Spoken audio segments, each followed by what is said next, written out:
நம் நாட்டில் வாழ்ந்த தேசத் தலைவர்கள் மக்கள் படும் இன்னல்களை பார்க்க முடியாமல் அவர்களுக்காக போராடியதால் தான் அவர்கள் தேசத் தலைவர்களாக திகழ்ந்தார்கள்.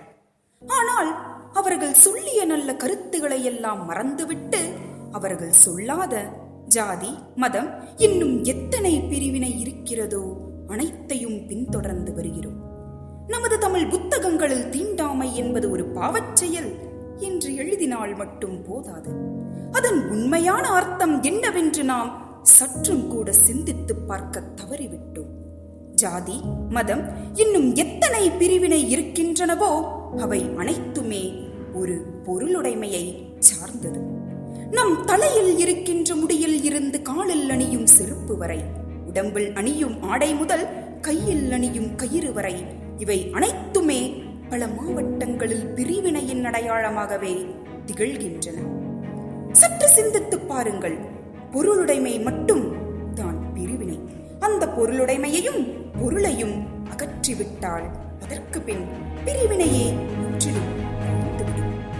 இவ்வகையில் பார்த்தோமானால் ஒரு சமுதாயத்தின் சீற்றத்தின் விளைவாக வதைக்கப்பட்ட ஒருவனின் உண்மை கதையை சிறிது கற்பனையும் கலந்து இப்படமாக உங்களுக்கு சமர்ப்பிக்கின்றோம்.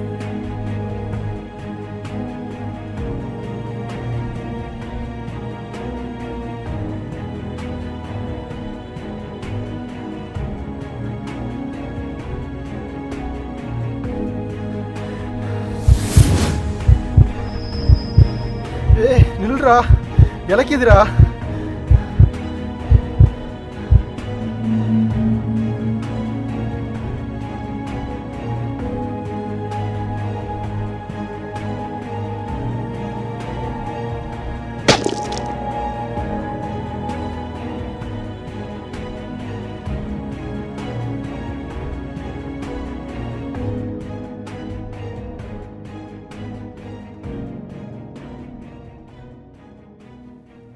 சை,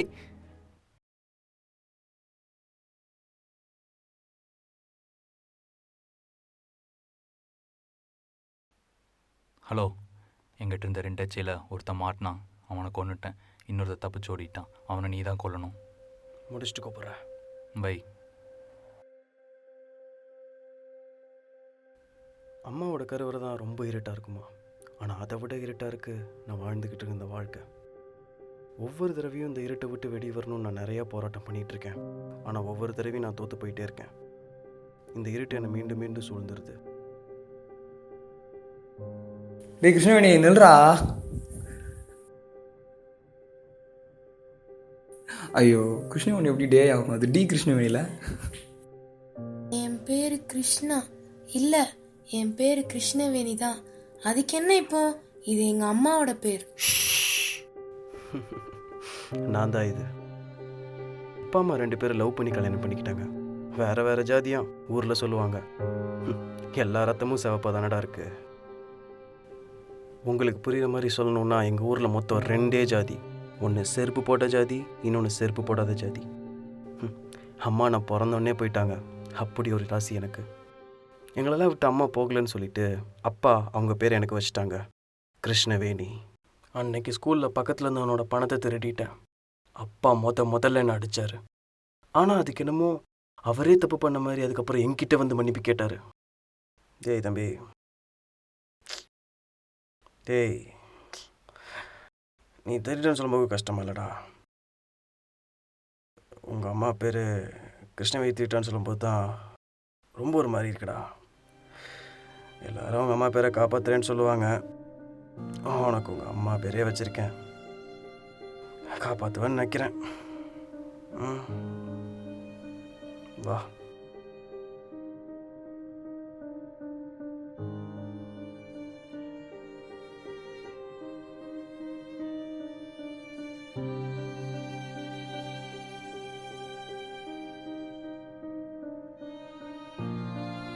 அது வரைக்கும் வாழ்க்கை சந்தோஷமாக தாங்க போயிட்டு இருந்துச்சு.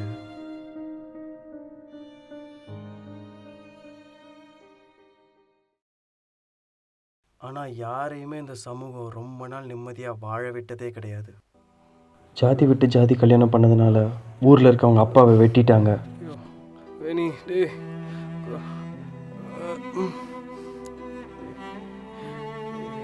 வேணி போயிடா, இந்த ஒரு வேணாம் பேர் போட்டாங்க. அடுத்து ஏதாச்சும் பண்ணிடுவாங்கடா.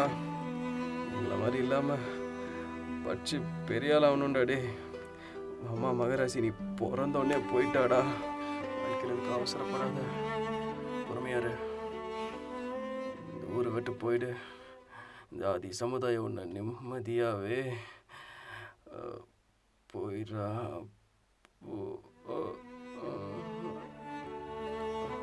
எங்கள் அப்பாவோட மரண ஓலம் இன்னும் என் காதில் கேட்டுக்கிட்டே இருக்கு.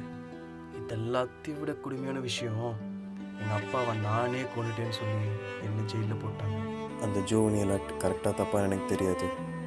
ஆனால் அதுதான் என்னை 8 வருஷத்தில் வெளியே விட்டுச்சு. ஆனால் நான் ஏன் வெளியே வந்து எனக்கு அன்னைக்கு தோணுச்சு, என்னை உள்ளே பிடிச்சி போட தெரிஞ்ச நாய்களுக்கு என் அப்பாவை 5 நிமிஷம் தூக்க கிடைக்கலையா? உடம்பெல்லாம் அரிச்சு புழு பூத்து. ஐயோ, ஒரு பையன் அவன் அப்பாவை என்ன நிலைமையில பார்க்கக்கூடாதுன்னு நினைச்சானோ அந்த நிலைமையில நான் அவரை பார்த்துக்கிட்டு இருக்கேன். அவரை தூக்காம இருந்த அத்தனை நாயும் இப்ப நான் தூக்குறேன்.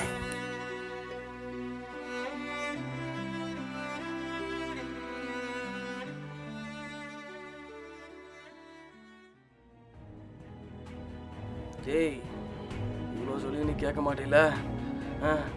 அப்படி என்னடா இருக்கீங்க? சும்மா கேள்றா. இங்கே இருந்தால் என் நிலைமை தான்டா உனக்கும். இதுக்குப்பா போனோம்? நான் வெட்டினானுங்க பார்த்துட்டு இருந்தேன். நீ செத்ததுக்கு நான் தான் உன்னை கொன்னேன்னாங்க. அதையும் பார்த்துட்டு தான் இருந்தேன். ஆனால் இன்னைக்கு இத்தனை வருஷம் நீ செத்தது கூட எவனும் எடுக்கல.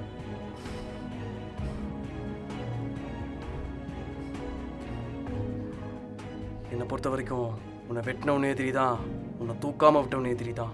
வரட்டும், பார்க்குற ஒவ்வொருத்தனையும் வெட்டுற பாத்திரலாம். டேய், இங்க வாடா. கையில் கயிறு, காலில் செருப்பு, இதெல்லாம் தான் பிரிவினையாடா? செருப்பு கழட்டா, கலட்டா செருப்ப. ஏய், இத்தனை நாள் நான் செருப்பு போட்டதே இல்லை. அதனால் குத்துன முள்ளு எனக்கு எப்போவுமே வலிச்சதில்லை. ஆனால் இதெல்லாம் ஒரு பிரிவினைன்னு சொல்லிட்டு எங்கள் அப்பாவை கொண்டுட்டீங்களேடா, அத்தாண்டா வலிக்குது. டேய், சொன்னா கேள்றா. டேய், வாழணும்னு ஆசை இருந்துச்சு. போகிற வழி தப்பாக இருக்குன்னு தெரிஞ்சும் என்னால் வேறு எதுவும் பண்ண முடியல.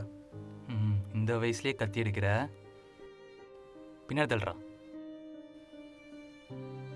சரி, பண்ணுறதெல்லாம் பண்ணிட்டேன். இவ்வளோ நாள் உனக்காக வேலை செஞ்சேன், இனிமேல் எனக்காக வேலை செய்ய போகிறேன். என்னடா யோசிக்கிற? உனக்கு ஏதாச்சும் ஒன்றுனா உங்கள் அம்மா அலுவலும் வரமாட்டேங்க, உங்கள் அப்பா அலுவலும் வரமாட்டேங்க. இனிமேல் நான் தான் உனக்கு எல்லாமே வந்து பார்த்துக்க போகிறேன். என்ன சொல்கிற? பண்ணுறியா? சரி போ. டேய், இங்கே வா. இந்தா வண்டி இருக்கு, எடுத்துகிட்டு போய்க்கோ. டேய், இதை மட்டும் நீ பண்ணு, அதை விட அதிகமாகவே நான் உனக்கு தருவேன். போயிட்டு வா. அந்த பாவத்தில் சம்பாதிச்ச நானும் பைக்கும் இன்னும் ஓடிக்கிட்டே தான் இருக்கும்.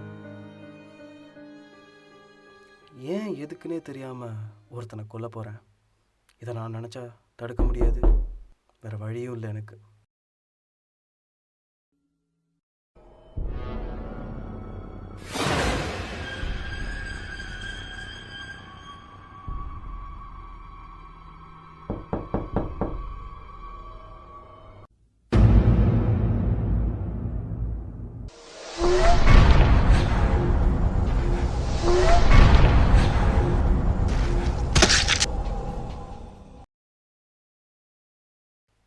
தேவையானதெல்லாம் அமரை என்ன ஒரு அடிமை மாதிரி நடத்தினான். ஒரு மனுஷனாக கூட மதிக்கல. கேட்க போன என் ஃப்ரெண்டை கொண்டுட்டான். ஒருத்தனோட பணமும் அவன் பிறப்பும் தான் அந்த சமுதாயம் முடிவு பண்ணுன்னா, அப்படிப்பட்ட சமுதாயம் எனக்கு வேணாண்ணே. என்னை விட்டுருங்கண்ணே, நான் போயிடுறேன். அவனை பார்க்குறப்ப எங்கள் அப்பாவை பார்க்குற மாதிரி இருந்துச்சு. இப்படி தானே ஒரு நாள் எங்கள் அப்பாவும் கெஞ்சிருப்பார்.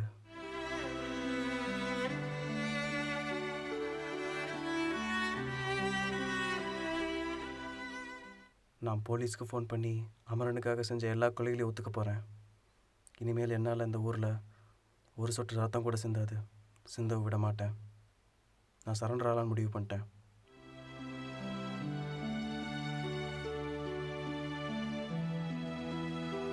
டேய், நீங்க என்னடா பண்ற? சும்மா உங்களை பார்த்துட்டு போகலாம் தான். டேய்,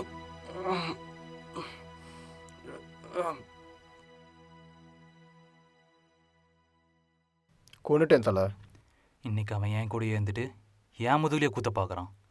அவன் மட்டும் சரண்டரானா ஆணி வேறே கலண்டுருண்டா.